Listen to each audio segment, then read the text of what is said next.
Il est 14h01, je pense qu'on va pouvoir bientôt commencer. Super, ça va pouvoir laisser nos intervenants répondre à toutes vos questions et vous présenter aussi leur parcours. C'est parti? C'est parti. Super. Alors bonjour à tous et donc bienvenue sur ce nouveau live métier sur les métiers de l'enseignement. Avant de se lancer, hop, si ma page passe. Alors on va d'abord commencer par se présenter. Mathilde, je te laisse pour ceux qui ne l'auraient pas déjà rencontré. Alors, bonjour à tous. Donc, pour ceux qui sont déjà venus au live, c'est le 5e, donc vous me connaissez déjà. Donc, Mathilde, je suis conseillère pédagogique chez Impala, c'est-à-dire que j'accompagne les établissements qui utilisent Impala, et notamment en Bretagne, en Normandie, Pays de la Loire, Centre-Val-de-Loire, donc toutes les régions de l'ouest de la France. Et donc, aujourd'hui, pour ce live, j'animerai les échanges et les questions-réponses que vous pourrez poser à nos intervenants. Moi, c'est Joséphine, donc c'est mon premier live métier. Pour ceux qui étaient déjà venus avant, Chloé ne peut pas être là malheureusement aujourd'hui, donc je l'ai remplacée. Je suis comme Mathilde conseillère pédagogique. Alors moi, sur d'autres zones, je m'occupe des Hauts-de-France, une partie de l'Hauts-de-France, de l'Île-de-France, et puis des établissements d'Occitanie aussi, je me mélange. Donc voilà, donc j'accompagne également les établissements. C'est pour ça que j'ai peut-être déjà eu l'occasion de venir dans certains de vos établissements. Nous avons aussi du coup avec nous 4 intervenants, donc des professionnels des métiers de l'enseignement. Anne-Sophie, je te laisse te présenter très rapidement. Oui, bonjour à tous. Donc, je suis Anne-Sophie, je suis professeure d'EPS actuellement dans un lycée à Bourg-en-Bresse, donc dans l'Ain. Voilà, donc j'en dirai peut-être plus tout à l'heure sur ma présentation. Super. Clary? Oui, bonjour à tous. Clary Résimond, je suis conseillère pédagogique. Alors, c'est un peu différent de vos métiers à vous, les filles. Dans l'éducation nationale, c'est complètement différent. J'ai eu la chance d'être enseignante et directrice d'école aussi, avant de devenir conseillère pédagogique. Je suis en région parisienne. Voilà, juste pour situer un petit peu, je suis en région parisienne, Conflans-Sainte-Honorine, pour ceux qui connaissent. Merci. Michel, je te laisse te présenter. Oui, Michel Vanstin, donc chef d'établissement à Toulon. Maintenant dans le professionnel, donc lycée Bac+2, Bac+3, CFA, CFC, aussi centre de formation professionnelle. J'ai plus été dans le général, donc avec plusieurs établissements avant que j'ai dirigé qui étaient dans l'enseignement général. À l'origine, je suis professeur d'éducation physique et sportive. Et après, j'ai aussi enseigné la philo, donc j'ai un double parcours. Donc je suis enseignant en philo aussi. D'accord, merci. Et Camille, je t'en prie. Oui, bonjour à tous. Moi, c'est Camille et je suis enseignante d'une classe de CPCE1 dans une école privée hors contrat à Paris, dans le 15e. Merci. Donc, on va pouvoir vous présenter les parcours et les métiers de chacun de nos invités aujourd'hui, en commençant par Anne-Sophie et en suivant l'ordre que vous pouvez voir devant vous. Avant de se lancer, quelques petits rappels sur les règles d'utilisation de l'outil aujourd'hui pour s'assurer que vous puissiez poser toutes vos questions, qu'en même temps on évite les bruits de micro ou les caméras. Donc la première chose, on a volontairement du coup coupé donc les caméras et les micros pour éviter les bruits, les passages, et puis ici éviter les problèmes de chargement éventuels. Deuxième chose, si vous souhaitez poser vos questions, vous avez 3 moyens de les poser. Il y a en bas de votre écran l'onglet Converser, l'onglet QR et puis l'onglet Lever la main. Alors Mathilde, je te laisse peut-être expliquer un peu comment fonctionne chacun des éléments, puisque c'est toi qui t'occupes de cette partie. Oui, tout à fait. Alors, sur l'onglet Converser, si vous souhaitez poser une question très précise à un de nos intervenants, vous pouvez la poser via ce biais-là. Si vous avez d'autres questions plus généralistes, moi, je vous conseille d'utiliser l'onglet Questions et réponses. Et ce qu'on va faire, c'est que chaque intervenant va se présenter et à la fin de son intervention, on prendra quelques questions. Et s'il nous reste du temps à la fin, le live dure 1 heure, on prendra un petit temps de questions et réponses avec celles qui restent. Et je vous rassure, si on ne peut pas répondre à toutes les questions aujourd'hui, n'hésitez pas quand même à les poser. Parce que moi, pour ceux qui viennent au live, vous le savez, je vous envoie une newsletter juste après où je reprends les questions qui ont été posées par écrit et je vous donne toutes les réponses. Donc voilà, n'hésitez pas à être prodigue, en tout cas, en question. Merci. Alors, on va pouvoir donc se lancer avec Anne-Sophie. Donc, avant de se lancer sur la présentation d'Anne-Sophie, on va poser une petite question pour voir, selon vous, que fait une professeure, donc une enseignante d'EPS. Je vous lance un petit sondage, je vous laisse y répondre.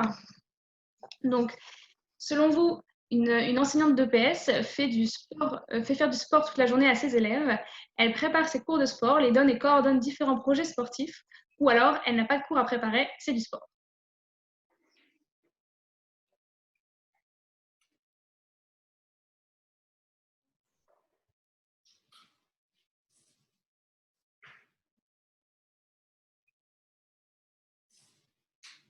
Je pense que vous avez tous pu répondre pratiquement.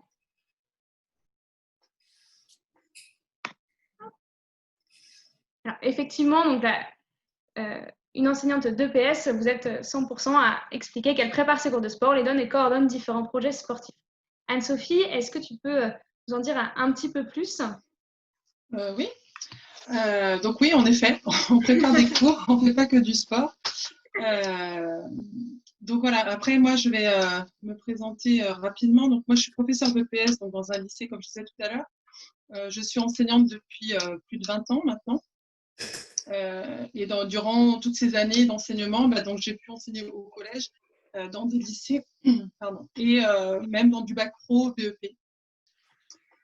Donc oui, en fait, quand on a des compétences à travailler avec les élèves, donc on a des cours à préparer et des secteurs, on va dire, d'activités physiques et sportives qui doivent être respectés. Donc par rapport à des compétences, on ne peut pas choisir forcément toutes les activités comme on le souhaite.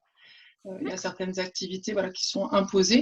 Après, c'est un champ d'activité. Par exemple, quand on dit sport co, on peut choisir du volley, du basket, en fonction des installations sportives qu'on a. Il y a une petite liberté quand même dans le choix des activités, mais on a des textes au niveau de l'éducation nationale qui nous imposent des règles. D'accord. Alors, est-ce que tu peux nous expliquer ce qui t'a amené à devenir professeur d'EPS il y a maintenant 20 ans? Oui, alors moi, en fait, j'ai eu cette idée-là déjà au collège. C'est pour ça quand je voyais qu'il y en avait pas mal qui étaient en 4e ou en 3e qui se posaient ces questions. Moi, en 3e, j'avais déjà l'idée de faire ce métier-là. Alors, l'avantage, c'est que c'est un métier qu'on peut connaître quand on est au collège déjà ou au lycée parce que on a des professeurs en face. Donc, on voit un petit peu ce qu'ils font la journée, en fait, quoi correspond leur métier. Et moi, j'étais très sportive, je suis encore un peu, mais un peu moins. Mais j'étais très sportive, j'aimais beaucoup ça, j'aimais beaucoup cette matière qui était l'EPS. Et avant tout, j'aimais bien le contact avec les jeunes. Dans le sport que je faisais à côté, j'aimais bien encadrer également certains jeunes. Donc voilà, c'est ce lien entre à la fois aimer le sport et également aimer transmettre et sa passion, on va dire, et le contact avec les jeunes. D'accord. Et est-ce que tu peux nous expliquer du coup peut-être un peu plus en détail comment est rempli ton quotidien du coup en tant que… Oui, alors en EPS, un professeur d'EPS a 20 heures face aux élèves. Dans ces 20 heures, il y a 3 heures d'association sportive. Donc en comparaison avec les autres professeurs, on a 2 heures de plus face aux élèves. C'est-à-dire que les autres professeurs d'autres matières, parce que je voyais qu'il y en avait pas mal qui étaient intéressés par d'autres matières que l'EPS, ont 18 heures face aux élèves. Donc nous, on a 17 heures plus 3 heures d'AS, donc 20 heures face aux élèves. À ça, en fait, donc s'ajoute tout le temps de préparation des cours, les réunions, les conseils de classe, etc. On a pas mal de classes, nous, en EPS, qu'on a un nombre d'heures face aux élèves qui est un peu plus restreint par rapport à d'autres matières. Donc, en 6e, il y a 4 heures de PS, 5e, donc par classe, bien sûr, 5e, 4e, 3e, c'est 3 heures et au lycée, c'est 2 heures par classe. Ensuite, moi, en fait, je suis également donc, professeur principal d'une classe de seconde. J'ai d'autres missions aussi donc je gère en fait des sections horaires aménagées sport, c'est-à-dire qu'on a des partenariats avec des clubs sportifs et donc je suis là pour faire le lien entre l'établissement et les clubs pour accompagner les jeunes sportifs dans un double projet qui sont études et sport. Également, je suis donc référente Impala. Donc, j'accompagne un peu les autres professeurs principaux dans l'orientation, voilà. Et je fais également certaines fois des journées de formation auprès de BTS sur de la communication verbale et non verbale. J'ai des semaines, voilà, j'aime bien toucher, avoir pas forcément que de l'EPS, mais de travailler surtout sur l'humain et voilà. D'accord, donc effectivement, il y a un quotidien assez varié avec d'autres missions en plus que celle d'être enseignante. Et alors, est-ce que tu peux nous expliquer quels sont pour toi les plus et peut-être les moins aussi de ton métier? Alors moi, ce que j'aime le plus, c'est le relationnel avec les élèves. L'idée en fait que j'ai, c'est grâce au sport, c'est de leur donner des compétences qui sont surtout liées sur du savoir-être. Donc, il y en a une qui m'intéresse particulièrement, c'est la confiance en soi. On s'aperçoit qu'il y a beaucoup de jeunes qui se mettent un petit peu en difficulté, qui ne sont pas forcément en réussite, pas parce qu'ils n'ont pas les capacités, mais parce qu'ils croient ne pas les avoir. Et ça, c'est quelque chose d'assez intéressant. Et dans le sport, c'est assez concret.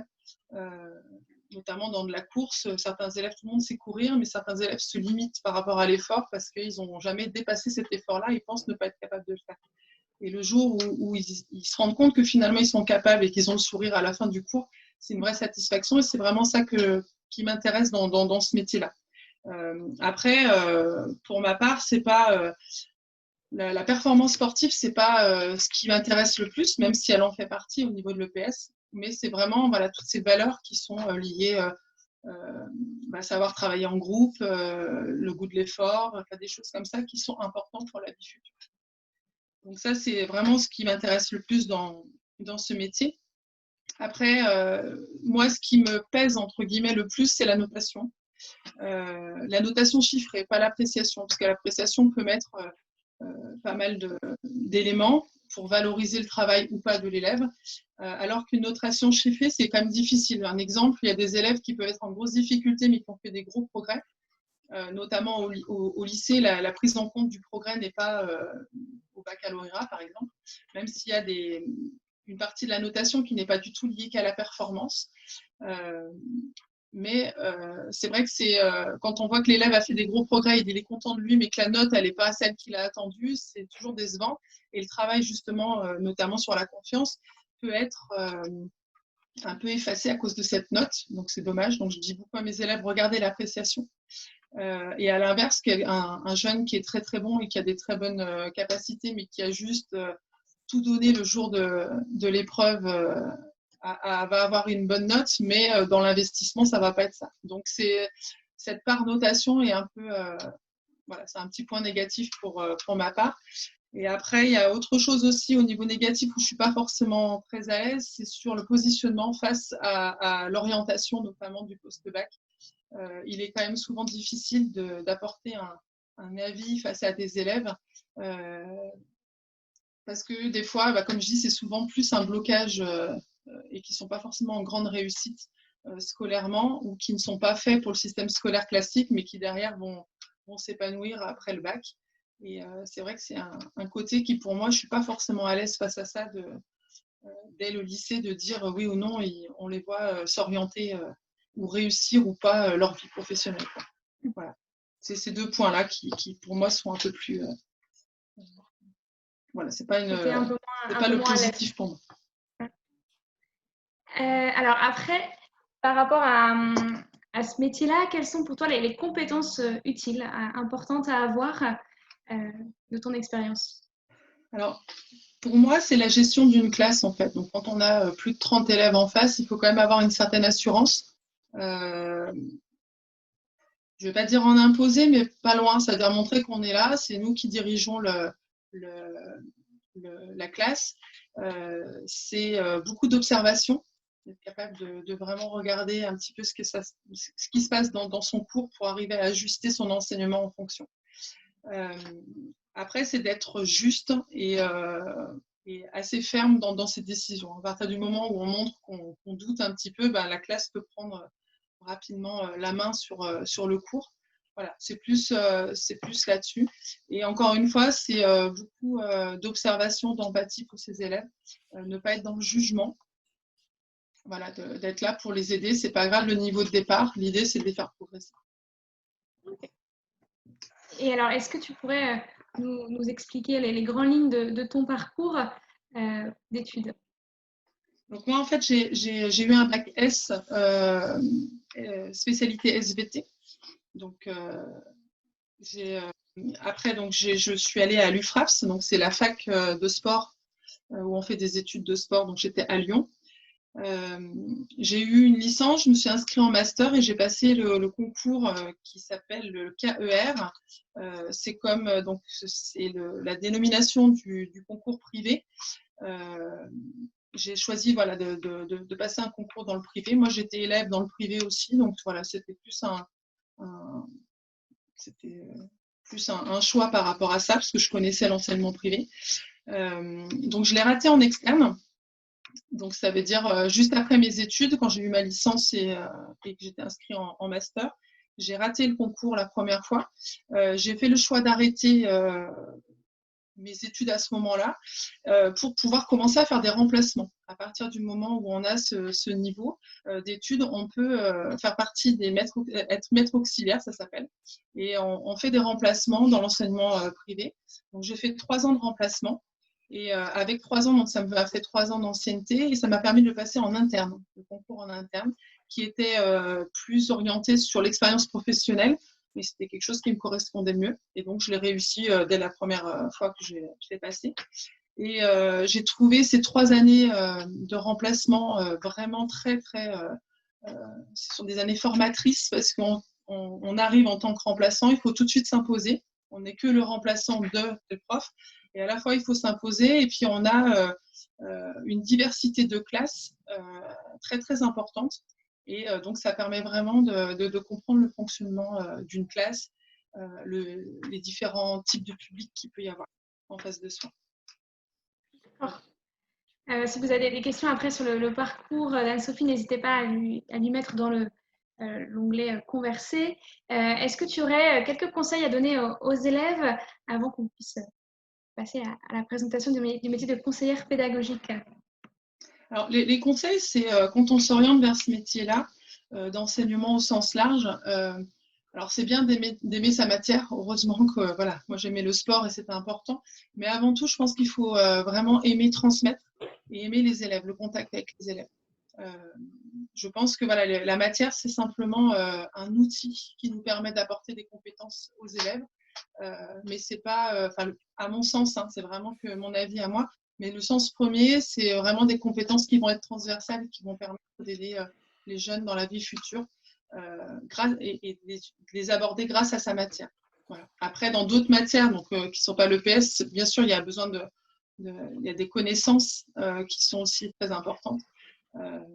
Mais moi, comme je dis souvent, puis c'est pas parce qu'on ne sait pas faire un équilibre ou un ATR qu'on ne va pas réussir sa vie plus tard. Voilà. D'accord. Écoute, sur cette conclusion, merci. Si vous avez des questions, n'hésitez pas à les transmettre à Mathilde. Donc, oui, on a une petite question, Anne-Sophie, je l'ai retranscrite dans l'onglet Converser. Un élève qui demande s'il faut faire obligatoirement un bac S. Donc, je te laisse y répondre sur l'onglet Converser. Donc, l'année dernière, moi, j'avais appelé un petit peu, parce qu'avec la réforme du baccalauréat, c'est vrai que maintenant, c'est un choix de spécialité. Les études en STAPS, donc STAPS, la fac de sport, sont très, très larges. Il y a à la fois une part littéraire et une part scientifique. Après, c'est vrai que la part scientifique, le niveau est assez élevé. Donc, c'est intéressant quand même d'avoir des bases un petit peu scientifiques, mais c'est surtout d'être assez à l'aise dans le côté scientifique. Après, au niveau des études, ils disent qu'actuellement, on peut très bien faire, par exemple, demander une spécialité SES. Donc, il y aura un côté un peu littéraire avec SVT Je pense que c'est une matière qui est quand même très importante. On peut avoir un peu les deux côtés grâce à ce choix de spécialité maintenant. Ce qu'ils disent, c'est qu'il faut choisir des spécialités où on se sent à l'aise en fait. Voilà. Donc, très bien, j'espère que ça répond assez large. À la question. On va pouvoir, si vous avez d'autres questions, n'hésitez pas à les mettre dans l'onglet converser, et puis comme ça, Anne-Sophie pourra vous y répondre à l'écrit. Et on va pouvoir passer à la présentation donc, du métier de conseillère pédagogique. Je ne sais pas si vous connaissez un petit peu déjà. Oula, excusez-moi. Comme pour Anne-Sophie, on va commencer par une petite question. Hop, je vous laisse répondre sur que fait une conseillère pédagogique. Alors, selon vous, elle conseille le gouvernement français sur les meilleures pédagogies existantes. Elle donne des conseils aux élèves pour qu'ils aient de bonnes notes. Ou alors, elle partage des connaissances, des savoir-faire aux professeurs. Alors là, ça paraît un peu plus partagé.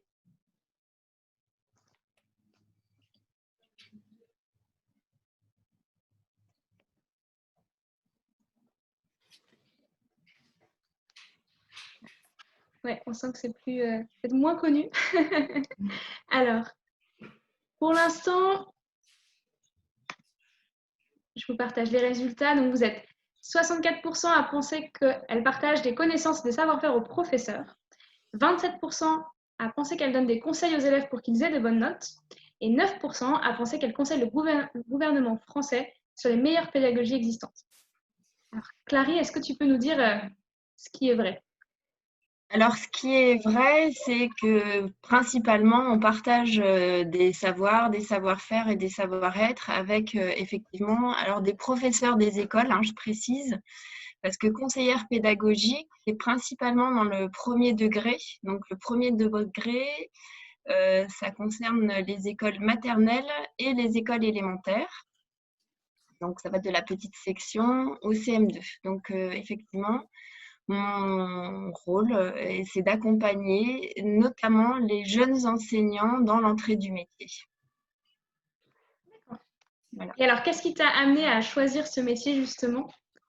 Alors, c'est un peu particulier parce que, en fait, à la base, j'ai une formation, enfin, j'ai fait une école de commerce. Et donc, ensuite, après avoir eu 3 charmants enfants, j'ai choisi de me reconvertir pour devenir enseignante, donc professeure des écoles à l'école maternelle ou élémentaire. Et pour cela, donc, il fallait recommencer des études. Donc, moi, j'ai repris mes études assez tard. Et puis, en fait, je me suis rendu compte que j'adorais partager mes connaissances avec les élèves. Et donc, c'est un peu comme ça que j'ai choisi ce métier-là, pour notamment partager des connaissances. D'accord. Et alors, quel est le quotidien d'une conseillère pédagogique? Alors, c'est un métier qui est très varié, en fait. Chaque jour est vraiment très différent, puisque j'ai la chance de pouvoir aller en classe, observer des enseignants. J'ai la chance aussi de pouvoir les recevoir dans mon bureau pour des échanges ou des entretiens un peu plus particuliers.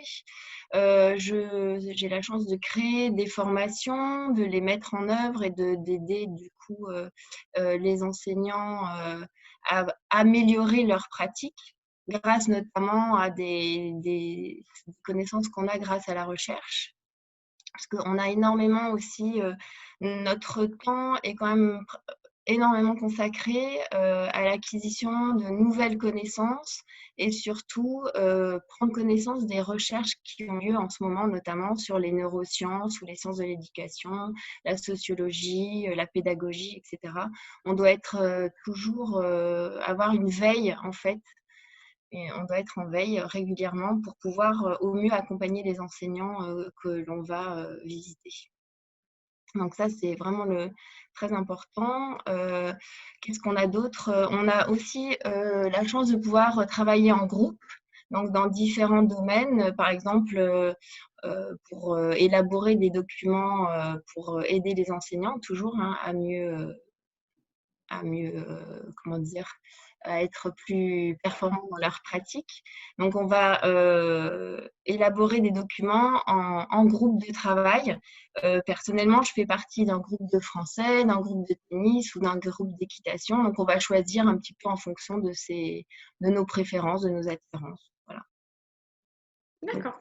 Mais on a aussi beaucoup d'administratifs, mais ça, j'essaye d'en faire abstraction parce que c'est ce qui est le moins drôle, mais ça, on en reparlera un petit peu tout à l'heure peut-être. Bah, tout à fait, tu fais la transition sur du coup ce que tu aimes le plus dans ton métier et effectivement le moins dont l'administratif, j'ai cru comprendre, fait peut-être partie. Oui, Voilà. alors le plus, c'est vraiment être, c'est ce que a dit l'intervenante précédemment, c'est d'être en contact avec les autres, avoir des échanges au quotidien, que ce soit, là, moi maintenant, je suis plutôt avec des personnes adultes, donc des personnes qui peuvent être très différentes les unes des uns des autres. Mais comme je l'ai dit, quand je me suis présentée, j'ai été aussi enseignante et donc j'étais aussi, ce que j'aimais le plus, c'était être en contact avec les élèves. Le plus, c'est d'être toujours à la recherche de nouvelles connaissances, d'en acquérir donc pour pouvoir les apporter, donc ces nouvelles connaissances aux enseignants. Ça, c'est vraiment quelque chose qui m'est cher et qui est au quotidien. Et donc, les plus de ce métier, c'est de jamais faire, on fait jamais la même chose, quoi, en fait. Chaque jour est vraiment très différent et c'est ce qui m'a le plus plu là-dedans. Ce qui me plaît le plus d'ailleurs. Les moins, c'est comme dans tous les métiers, je pense, c'est tout le travail administratif dont on ne peut pas malheureusement se séparer. Je dirais par exemple, pour donner un exemple, bientôt je vais devoir m'occuper de la gestion des plannings pour les élèves qui vont aller à la piscine l'année prochaine. Voilà. Gestion de planning, c'est pas très, comment dire, attirant. Et ce qui est le moins aussi, c'est le manque de temps. C'est-à-dire que quand on accompagne des enseignants, notamment des enseignants qui sont en difficulté, par exemple, on n'a jamais suffisamment de temps. On aimerait les rencontrer beaucoup de fois, plusieurs fois. Eux aussi aimeraient qu'on se revoie plusieurs fois. Et malheureusement, comme on a beaucoup d'enseignants en charge, si je puis dire, on ne peut pas toujours les voir plus de 3-4 fois par an. Et ça, c'est un peu Avoir une idée, toi, tu accompagnes combien d'enseignants du coup, à peu près Alors, j'accompagne une trentaine d'enseignants. D'accord. Voilà. Et alors, quelles sont les compétences utiles selon toi pour devenir conseillère pédagogique? Alors, principalement, c'est être à l'écoute et être à l'aise dans les relations communicationnelles. Ça, c'est lors des entretiens, notamment avec les enseignants, puisqu'on va les observer en classe, mais ensuite, on a forcément un entretien avec eux. Donc, être à l'aise dans les relations de communication. Comme je l'ai dit tout à l'heure, il faut tout le temps être en veille, non pas technologique, mais en veille de savoir et de savoir-faire. Et donc, s'auto-former. Il y a vraiment une grande part d'auto-formation et d'auto-information. Mais maintenant, avec les réseaux sociaux et même institutionnels, c'est très, très riche et c'est très facile, en fait. Être autonome aussi, en fait, dans la gestion de son travail. On est très autonome au quotidien. On gère son emploi du temps comme on le souhaite. Être capable aussi de travailler alors en équipe, par exemple, pour moi, au bureau, on n'est que 4 personnes, mais on travaille quand même souvent en binôme, notamment, avec une autre conseillère pédagogique. On peut travailler aussi en groupe. Et puis, quelque chose que je n'ai pas dit, qui n'est pas noté dans le PowerPoint, c'est dans les compétences, c'est être aussi à l'aise finalement à l'oral, mais ça, c'est vrai pour tous les métiers de l'enseignement. C'est-à-dire qu'il faut pouvoir, c'est vrai, pas toujours facile, mais s'exprimer devant des personnes, un nombre assez conséquent parfois de personnes. D'accord. Voilà. C'est effectivement aussi quelque chose qui peut s'apprendre avec le temps, mais effectivement, il faut oser avoir envie de s'exprimer devant du monde. Voilà, c'est ça. Alors, donc, est-ce que tu peux nous expliquer les grandes lignes de ton parcours d'études? Oui, alors pour entrer dans l'éducation nationale, pour devenir professeur des écoles, j'ai intégré, à l'époque ça s'appelait encore l'IUFM, maintenant ça s'appelle l'INSPE, pour obtenir un master 2, donc un master qui est assez spécifique. C'est un master qui concerne les métiers de l'enseignement, de l'éducation et de la formation, donc pour ensuite passer le concours de professeur des écoles. Voilà, ça c'était pour devenir enseignante. Ensuite, comme je voulais aussi après avoir été enseignante, je voulais devenir directrice d'école. Il y a aussi un diplôme à passer pour devenir directrice d'école, mais bon, ça peut-être moins important pour les jeunes qui nous écoutent. Et enfin, pour devenir conseillère pédagogique, en fait, il y a un certificat d'aptitude à passer. Et donc, voilà, que vous n'avez pas, je pense, justement, Mathilde et Joséphine. Donc, c'est ce qui nous différencie conseillère pédagogique du privé et conseillère pédagogique de l'éducation nationale. Et puis, en ce moment, par exemple, je suis en train de passer un Master 2 formation de formateur. Parce que quand on aime enseigner, en fait, on aime apprendre aussi et du coup, on n'arrête pas. Et alors, quels sont les conseils que tu donnerais du coup à des jeunes? Alors moi, je suis restée sur des choses assez larges, pas forcément pour devenir conseillère pédagogique, puisque moi, je ne savais pas que je voulais devenir conseillère pédagogique, je ne savais pas que je voulais devenir enseignante. J'ai vraiment su tout ça très tard. Donc, mes conseils sont assez larges, c'est-à-dire qu'il faut essayer un maximum, si on peut, de s'écouter et de choisir des études dans les domaines et les disciplines que l'on aime. De ne pas non plus se fermer des portes en se disant, c'est ce que disait l'intervenant précédemment aussi, de toute façon, je suis nulle, je ne vais pas y arriver, ce n'est pas possible. En fait, si, tout est toujours possible. Personnellement, moi, j'ai repris mes études après 40 ans et j'ai eu un master et je compte bien avoir mon autre master cette année. Donc, je me dis, si à 46 ans, on peut encore passer des masters, c'est que même à 13, 14, 15, 16, enfin n'importe quel âge, tout est toujours possible. C'est souvent une question de motivation. Donc, voilà, il faut trouver la motivation. Ça, c'est pas toujours facile et être bien soutenu, évidemment, par son entourage. Ne pas hésiter à questionner le plus possible les adultes qui vous entourent, que ce soit des amis, des parents, la famille, sur leur métier notamment, parce qu'il y a plein de métiers qu'on ne connaît pas et en fait, pourraient nous intéresser, enfin qui pourraient vous intéresser. Donc, ne pas hésiter à questionner et rester ouvert à l'écoute vis-à-vis des autres, parce que c'est lors de rencontres ou d'échanges qu'on va peut-être avoir des indications finalement sur des études qu'on voudra faire ou sur un métier qu'on voudra faire. Ne pas baisser les bras, ça non plus, c'est voilà, un petit conseil. C'est comme la course à pied, le lien était assez évoquant tout à l'heure. C'est vrai qu'on peut y arriver, tout est toujours possible. Très bien. Merci beaucoup pour ces derniers conseils assez motivants. Donc, Voilà. si vous avez des questions pour Clary, Ouais, hop, pardon, je t'ai coupé. J'ai relayé les questions sur l'onglet Converser. Et il y a également eu des petites questions supplémentaires aussi pour Anne-Sophie. Donc, n'hésitez pas à répondre aux élèves directement sur l'onglet Converser. D'accord, ok. Voilà, super. Merci. On pourra reprendre un temps de questions de façon à la suite. Maintenant, on va pouvoir vous présenter le métier donc, de chef d'établissement avec donc Michel. Tu nous entends, c'est bon? Oui. Super. Alors, on va commencer du coup par vous demander à vous si vous savez ce que fait un chef d'établissement. Alors, je vous laisse y répondre. Alors, 3 propositions. La première chose, il convoque les élèves dans son bureau. Il gère des projets, manage des équipes et passe beaucoup de temps en réunion. Ou alors, il remplit des dossiers toute la journée. Je vous laisse répondre.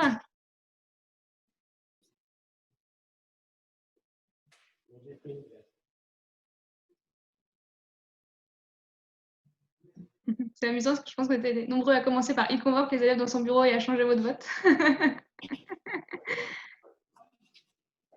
Alors, je pense que ça commence à être répondu. Alors, donc, vous êtes 96% à penser qu'il gère des projets, manage ses équipes et passe beaucoup de temps en réunion. Moi, à penser qu'il remplit des dossiers toute la journée et qu'il convoque des élèves dans son bureau. Michel, est-ce que tu peux nous dire ce qu'il en est? Oui, bah, heureusement qu'il ne passe pas son temps à convoquer les élèves dans son bureau. Ça serait quand même, je dirais, peu intéressant pour les élèves et pour le chef d'établissement. Non, il gère effectivement des personnes, il gère des projets. Et quelque part, c'est un établissement, c'est une petite entreprise parce qu'il y a des dimensions humaines, de management d'équipe, mais il y a aussi une dimension financière, il y a une dimension de projet, d'investissement, de sécurité, la dimension sécuritaire, la dimension des investissements, de la construction, voilà. Donc, on touche un peu à tout, voilà. Alors, oui. Avant de rentrer plus en détail sur le quotidien du coup de Michel, est-ce que tu peux nous expliquer ce qui t'a amené à choisir ce métier de chef d'établissement? Alors, au départ, effectivement, je suis professeur, mais là aussi, c'est un concours de circonstances puisque j'aurais pu être rentré à l'issue de mon bac c'était un bac C à l'époque, dans une école d'ingénieurs. Et j'avais passé, à l'époque, c'était un concours, c'était le concours de l'UREPS. Et j'ai été reçu et en fait, j'ai choisi, tardivement, après la réponse de 2 écoles d'ingénieurs, j'ai choisi d'être prof de PS parce que j'ai eu un bel homme et un homme, pendant 4 ans, j'ai eu un professeur de PS au collège qui m'a beaucoup, beaucoup inspiré et fait grandir. Donc voilà. Alors, prof de PS. Après, il se trouve que j'ai fait de la philo. J'ai eu une licence de philo, une licence de théologie, une maîtrise de théologie. Donc, j'ai enseigné dans l'enseignement public. J'ai eu le concours externe dans l'enseignement public. Après, pour un choix, j'ai repassé le concours externe que j'ai eu dans le privé. Et parce que c'était un choix personnel. Après, je me suis rendu compte qu'effectivement, je retrouvais avec ma démarche personnelle de foi et je me retrouvais mieux dans l'enseignement catholique. Et après, j'ai pris assez rapidement des responsabilités. Responsable de niveau, professeur principal, responsable de niveau. J'ai été directeur adjoint d'un collège-lycée. Et après, voilà, de façon naturelle, une formation de chef d'établissement et depuis 3 établissements. Voilà, la gestion de 3 établissements. D'accord. Et donc, tu m'avais expliqué que ce qui t'avait aussi intéressé dans le métier, c'est de pouvoir vraiment impulser la dynamique éducative de l'établissement dans son ensemble, aussi qui était un élément intéressant pour toi. Oui. C'est vrai que c'est un poste de responsabilité. Ce qui est intéressant, c'est qu'on a au moins un champ de créativité et on a cette possibilité d'impulser quelque chose, oui. Alors, on ne le fait pas seul, on le fait avec toute l'équipe, mais c'est vrai que c'est un rôle de fédération. On fédère tout un groupe pour. Je pense que chez l'établissement, il faut espérer qu'il ait une vision de l'établissement. Donc, en fait, en regardant à l'horizon, il fédère tout un groupe et il embarque tout le groupe dans la bonne direction ou dans une direction qui va aussi permettre à l'établissement de grandir, de s'améliorer, de répondre aussi aux besoins et au temps et à l'actualité, parce que la génération d'aujourd'hui n'est pas celle d'il y a 10 ans, autant des parents, des élèves, et donc il y a tout à repenser autrement, l'acte éducatif. Et alors, quel est le quotidien justement d'un chef d'établissement un peu plus en détail? Qu'est-ce que tu as pu nous en dire au début? À quoi ressemble? Alors, quand les élèves répondent beaucoup de réunions, c'est vrai qu'il y a beaucoup de réunions parce que si effectivement un chef d'établissement est là pour manager une équipe et des projets, il faut qu'il rencontre ses salariés, il faut qu'il rencontre les intervenants et les partenaires de l'établissement. Autant quand il y a un projet de construction, de rénovation, ou au contraire, c'est dans le domaine de la pédagogie. C'est aussi c'est des projets comme dit Impala, c'est d'autres. Donc effectivement, ça génère effectivement beaucoup de rencontres et beaucoup de réunions, ça c'est sûr. Après, c'est aussi, et moi j'y tiens, je suis presque à 100% à tous les conseils de classe et j'essaye de faire à 100% toutes les inscriptions. C'est parfois très lourd, mais ça demande beaucoup de temps puisque par inscription, c'est forcément une demi-heure. Si ce n'est pas 3/4 d'heure, je prends beaucoup de temps. Et pour moi, c'est un temps extrêmement important et qualitatif que le moment de l'inscription. Les inscriptions, c'est donc la rencontre avec les jeunes et ses parents, c'est ça? Oui, tout à fait. D'accord. Alors, quels sont pour toi les plus et peut-être les moins aussi de ton métier? Alors, les plus, c'est parce que... Attendez, parce que je crois qu'il y a un peu de bruit. Et s'il vous plaît. Donc, les plus, effectivement, c'est qu'effectivement, un chef d'établissement est amené à toucher à tout. Je ne pensais pas, moi, il y a quelques années, être amené à accompagner un projet de construction, donc à travailler avec un architecte, avec un ingénieur béton. C'était aussi, je ne pensais pas aussi travailler un budget, un bilan avec un conseil d'administration, un économe. Il y a beaucoup de choses que je ne pensais pas faire. Alors c'est aussi, je veux dire, un défi parce que, je veux dire, le chef d'établissement lui demande parfois de tout faire et de tout savoir faire. Et malheureusement, il a les compétences qu'il a, il apprend. Mais effectivement, heureusement, et son rôle, je pense que c'est d'être surtout accompagné et de se faire accompagner par des personnes qui sont extrêmement compétentes. D'accord. Et alors, quelles sont les compétences utiles selon toi pour devenir chef d'établissement? Alors, je pense qu'il faut du dynamisme, il faut de la joie et de l'espérance, parce que les situations au quotidien sont parfois un peu éprouvantes en termes de gestion de conflits, exercice de l'autorité, et que moi, je puise beaucoup dans la question de l'espérance et de la joie, hein, et du dynamisme et de la vision. Ça, je pense que ça, c'est vraiment des qualités humaines. Il faut aussi aimer la relation, hein, rencontrer les gens, leur dire bonjour, les écouter, avoir le souci aussi de les faire monter en compétences, donc les connaître davantage. Donc ça c'est extrêmement important. Voilà. D'accord. Oui, effectivement, tu avais comparé la mission de chef d'établissement avec celle du suricate, qui est donc l'animal Ah qui oui, oui, se alors relève c'est sur ses pattes. souvent à mes élèves le petit suricate qui est un animal effectivement du désert là, donc en fait dès qu'il a peur il regarde à l'horizon, oui c'est ça. Donc en fait on manque souvent, que ce soit dans notre monde, on est dans l'urgence et dans la gestion de la détresse d'une situation, donc et on manque de regarder au loin, parce que je pense que c'est aussi en construisant avec des objectifs à moyen terme et à long terme qu'on construit bien. D'accord. Vraiment cette dimension de construction de projet de l'établissement avec l'équipe pédagogique et avec l'ensemble de l'équipe en général, qui ressort aussi de ton quotidien. Pardon, je n'ai pas compris. Ah, pardon. Je reformulais juste en disant effectivement qu'il y a cette importance aussi de pouvoir créer la vision avec l'équipe de l'établissement, du projet de l'établissement. Oui, Voilà. Voilà. Alors, sur ton parcours, du coup, tu avais pu nous le présenter déjà un petit peu avant. Est-ce que vous avez des questions peut-être pour Michel? J'ai mis quelques questions effectivement dans la conversation. Il y a comment faire quand un professeur n'est pas d'accord avec vous et aussi une autre question sur si on peut devenir directement chef d'établissement sans être enseignant avant. Donc voilà, les questions sont sur l'onglet converser. Oui, tout à fait. Donc je réponds maintenant ou je répondrai à l'écrit? Non? La question sur enseignant et chef d'établissement ensuite, je pense que c'est un point intéressant, effectivement. Alors, en soi, on peut être je parle bien, parce que alors, il y a une différence entre l'enseignement privé et l'enseignement public. Pour être dans l'enseignement public, pour le coup, les choses sont très séparées. C'est des concours d'admission, et pour être professeur et principal, on n'a pas forcément besoin d'être enseignant. Et donc, c'est sous forme de concours, c'est des concours administratifs. Hein, voilà, on est fonctionnaire. Dans le privé, la réalité fait que la plupart des chefs d'établissement, un pourcentage très gros, fait qu'effectivement, les chefs d'établissement sont d'anciens enseignants. Mais ce n'est pas un absolu. Et donc là, c'est l'évêque, via le directeur diocésain, qui fait un appel d'offres quand il y a besoin d'un chef d'établissement.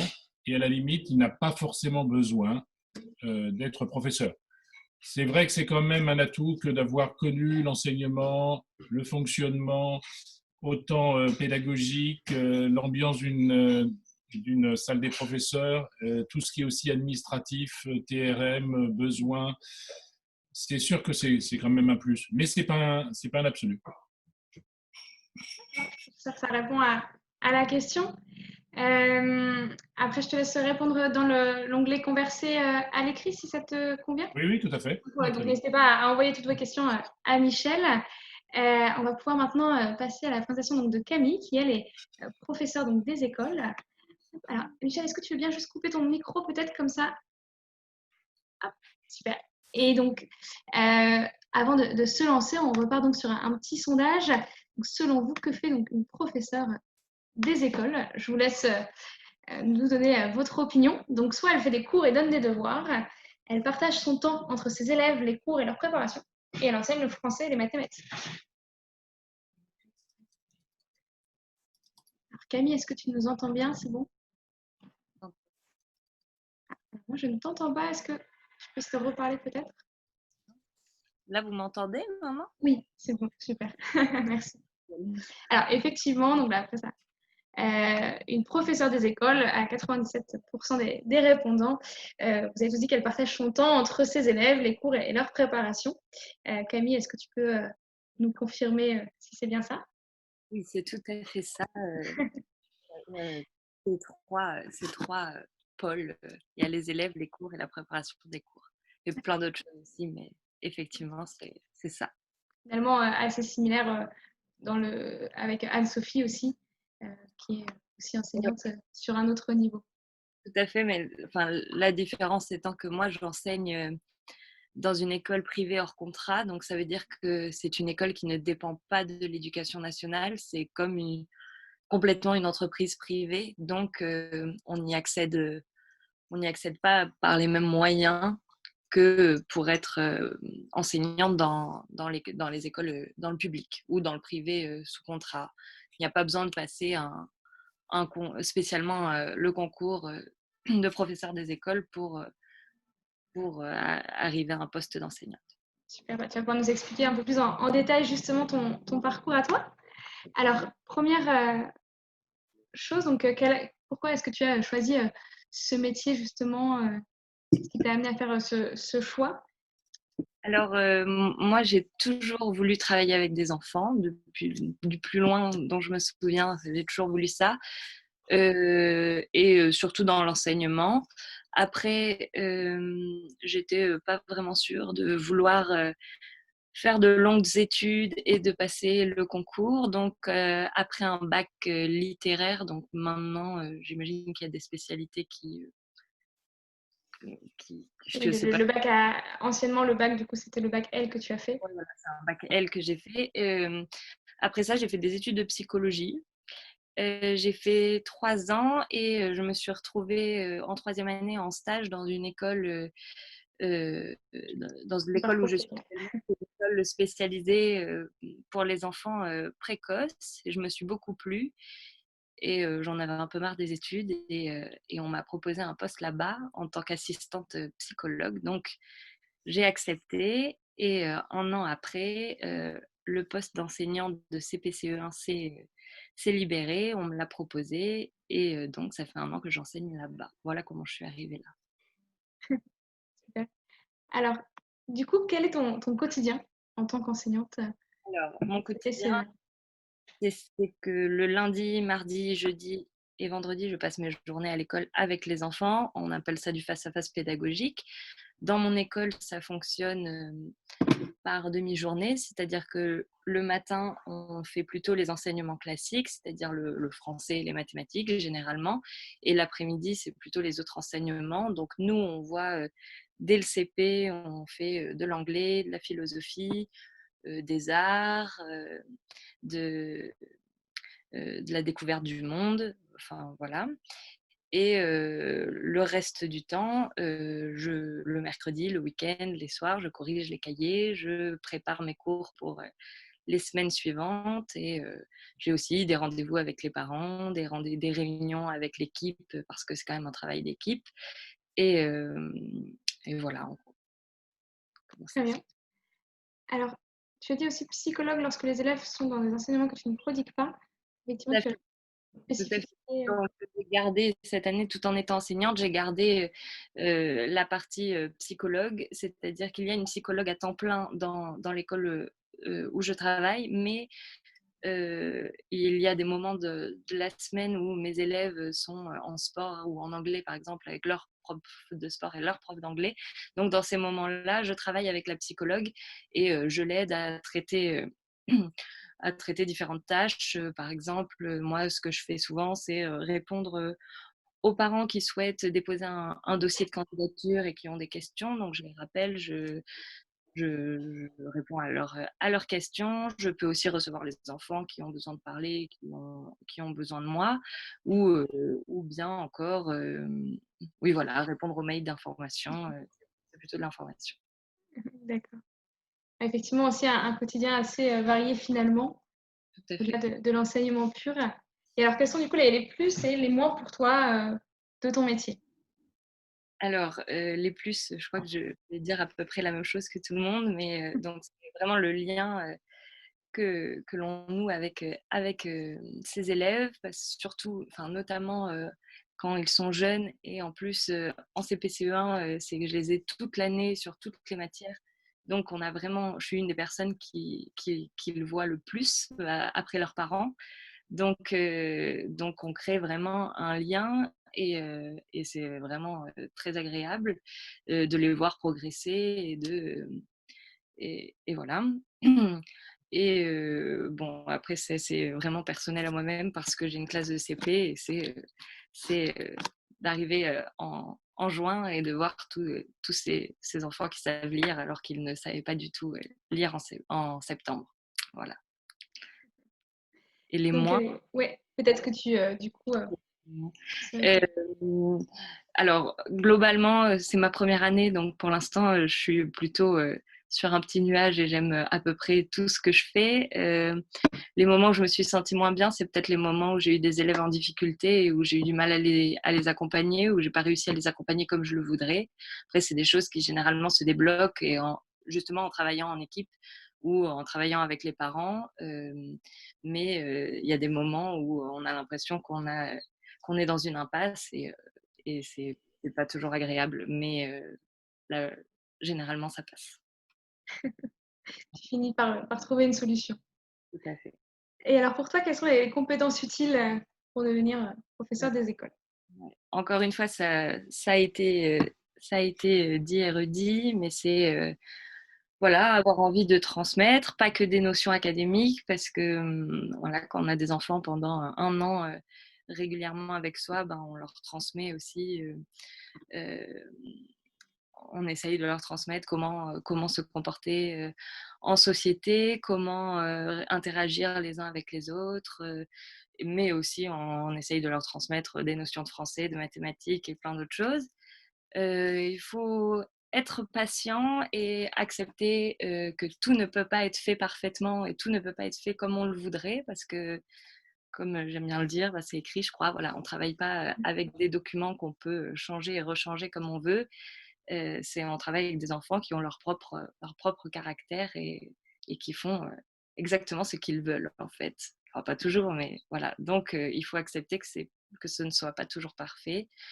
Il faut être tolérant et quand même travailleur parce qu'on travaille le soir, on travaille le week-end et on travaille les mercredis et voilà. Même s'il y a et on travaille pendant les vacances. Donc les professeurs ne sont pas en vacances pendant les vacances. On est en vacances pendant les vacances quand même, mais il y a des moments où forcément il faut bosser. D'accord. Alors, est-ce que vous avez, sur ton parcours, tu as pu nous présenter tout à l'heure, si vous avez des questions, n'hésitez surtout pas à les poser à Camille. Est-ce que tu aurais donc quelques conseils pour toi à transmettre aux jeunes qui sont là aujourd'hui? Alors, moi aussi, j'ai fait des conseils plutôt larges, pas forcément pour devenir professeur des écoles, mais je répondrai aux questions s'il y en a. Moi, je pense qu'il faut vraiment prendre le temps de réfléchir à son orientation, que toutes les expériences sont bonnes à prendre et que si on ne trouve pas sa voie du premier coup, ben, c'est pas grave. Généralement, tout est bon à prendre et on arrive à rebondir derrière et que ça arrive souvent qu'à 17 ans, ou 18 ans, en sortant du bac, on ne sache pas encore ce qu'on veut faire et ça ne veut pas dire qu'on ne fera rien. Qu'il ne faut pas baisser les bras et que quand on se donne les moyens d'y arriver, généralement on y arrive et que voilà, il faut pas hésiter à se faire aider par les adultes qui vous entourent, que ce soit vos parents, d'autres personnes de la famille, des frères et sœurs, vos professeurs, et voilà. Et voilà, ne pas hésiter à poser des questions et voilà. Très bien. Bah, merci pour tous ces conseils. Alors, si vous avez des questions pour Camille, n'hésitez pas. Mathilde, je te laisse peut-être reprendre la main pour la partie questions-réponses, comme il nous reste encore un peu de temps. Donc Camille, tu disais que tu viens de l'enseignement hors contrat. Les élèves sont curieux de savoir dans l'enseignement sous contrat, qu'est-ce qu'il faut faire comme études, si tu sais, pour devenir des écoles. Alors, je suis peut-être pas la mieux placée pour répondre là, mais il me semble que c'est pareil que c'est le même parcours que pour enseigner dans le public, sauf que c'est pas exactement le même concours. Je pense que Claire, qui a été professeure des écoles, saura peut-être nous aiguiller. Oui, en fait, on peut avoir les mêmes études, mais en fait, le concours est vraiment différent. Il y a un concours pour être professeur des écoles dans le privé et un concours pour être professeur des écoles dans le public. Donc, si on a l'un, on peut vraiment pas aller dans l'autre. Ok, merci. C'était une question qui est revenue donc, de nombreuses fois. Donc, effectivement, il y a vraiment cette différenciation dans les concours en privé et en public en France. Et il y a Louis qui te demande aussi, Camille, là en ce moment, tu es enseignante de CP-CE1. Est-ce que tu peux enseigner l'année prochaine, par exemple, à des CM1, des CM2, voilà, quand on est professeur des écoles, comment ça se passe? Oui, tout à fait. Là, pour le coup, c'est comme dans le public. Si à partir du moment où j'enseigne dans le primaire, c'est-à-dire maternelle, petite section jusqu'au CM2, je peux enseigner dans tous les niveaux. D'accord. Il y a des questions plus globales. Il y a une question qui est revenue souvent et qui revient à chaque live, c'est la question du salaire. Alors, pour les élèves, si vous souhaitez vraiment connaître le salaire, les grilles, elles sont publiques, en tout cas pour l'enseignement public. Donc, vous pouvez les trouver très facilement sur Internet. Là, il y a beaucoup d'enseignants aujourd'hui qui viennent du privé. Est-ce que quelqu'un peut voilà, dire quelle est peut-être la différence des salaires entre le public et le privé? Alors, moi, pour avoir échangé avec des enseignants, en tout cas en école primaire, a priori, dans le public, on serait mieux payé, mais je n'ai pas été vérifiée. Mais ce qui est sûr, en tout cas, en tant que professeur des écoles, c'est pas le salaire qui motive. C'est vraiment pas une motivation parce on est quand même pas très bien payé et on a pas mal de choses à notre charge, hein, tout ce qui est manuel, enfin beaucoup de matériel qu'on souhaite acheter pour nos élèves ou pour nos formations, etc. C'est souvent nous qui les prenons en charge. Donc la motivation, ce n'est vraiment pas le salaire. Merci. Donc, les salaires publics, privés, bon, il y a eu des efforts de fait parce qu'il y a eu des époques où il y avait une différence effectivement, entre le public et le privé. Aujourd'hui, les salaires sont vraiment à quelque chose près équivalent. Il y a encore quelques petites différences, mais qui sont quand même, qui sont pas minimes, mais pour la retraite. Mais je veux dire, les salaires sont les mêmes. On peut considérer que les salaires sont les mêmes. Ok, merci. Et on a une question que se posent tous les élèves, donc c'est que fait un professeur, un enseignant ou un chef d'établissement pendant les vacances scolaires, puisque Camille t'a dit on travaille quand même pendant les vacances et je pense que tous vous partagez peut-être ça. Donc qu'est-ce que vous faites pendant ces fameuses vacances, si vous travaillez? Si vous voulez peut-être, Anne-Sophie, commencer par prendre la parole.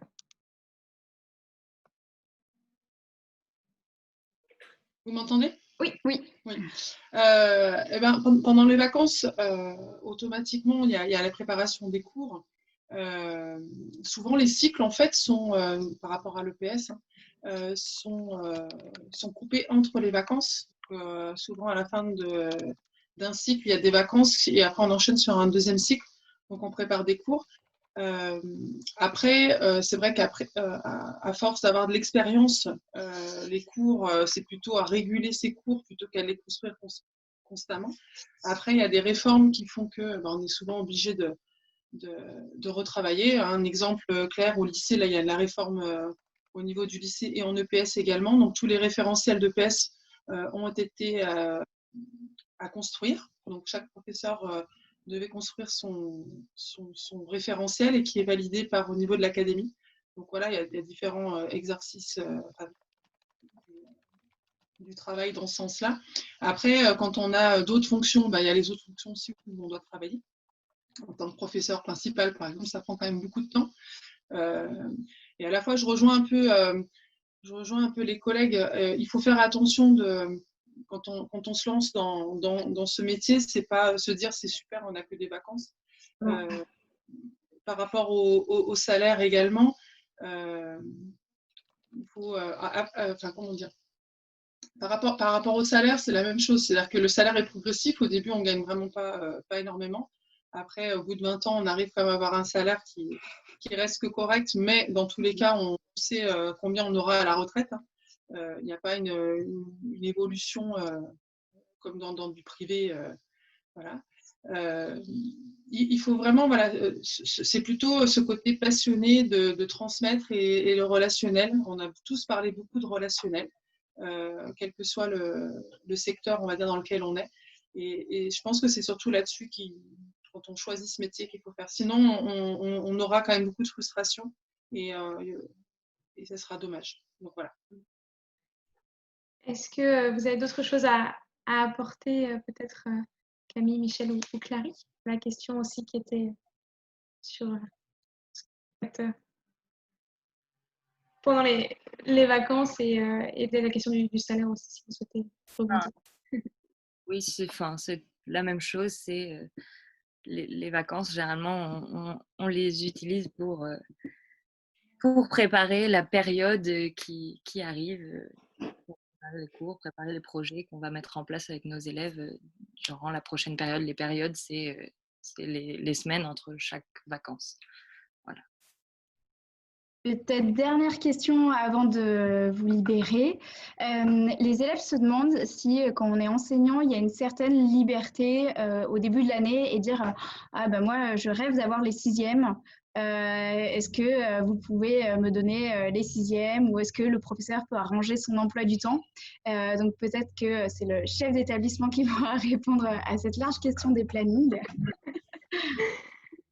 Alors, bon, effectivement, donc, ça dépend peut-être de chaque chef d'établissement, mais c'est vrai que le professeur, à la limite, peut recevoir, et dans le public, c'est beaucoup plus draconien, reçoit son service quelques jours avant la rentrée. Après, je pense que dans la plupart des cas, il y a un mode de fonctionnement qui fait qu'il y a une fiche de vœux qui est proposée au professeur. Les professeurs font remonter leurs désirs et leurs vœux.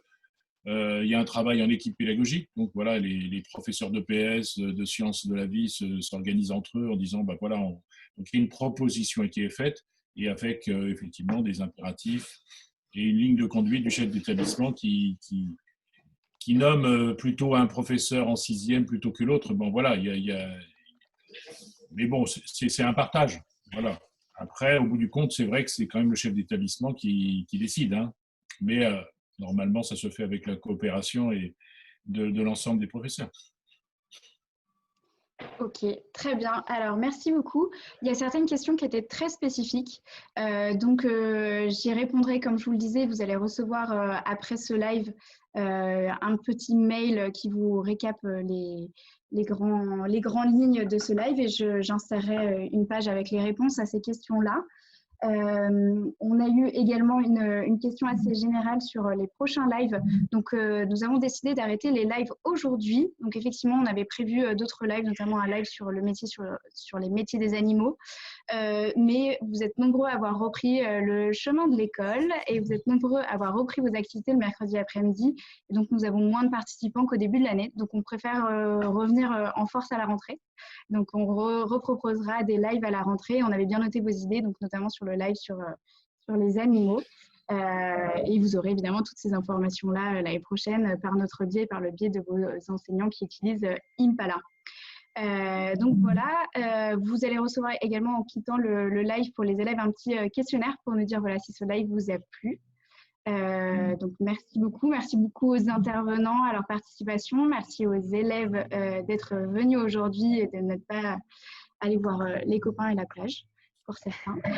Donc merci beaucoup d'avoir passé ce moment avec nous et notamment pour les élèves qui ont passé les 5 lives avec nous. On était ravis en tout cas de pouvoir échanger avec vous depuis le mois de mars et d'avoir passé un bon temps de confinement avec vous.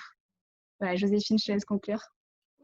Moi, je n'ai pas grand-chose à rajouter. Merci à tous pour votre participation. Je me disais effectivement, si vous avez quand même des intérêts pour certains métiers, n'hésitez pas, vous avez toujours la carte des métiers et le constructeur des parcours qui vous permettent quand même de découvrir des choses, notamment par exemple sur les métiers animaliers que vous pouvez utiliser.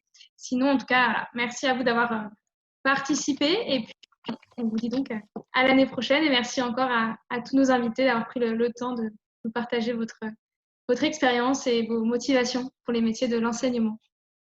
Merci à vous, en tout cas. Merci. Hein. Merci beaucoup. Merci beaucoup. Au revoir. À Au bientôt. revoir. Au revoir. Merci.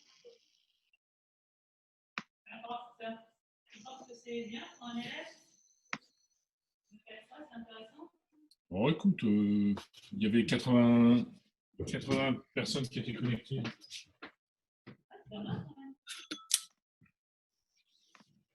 Donc, écoute, nous, on va...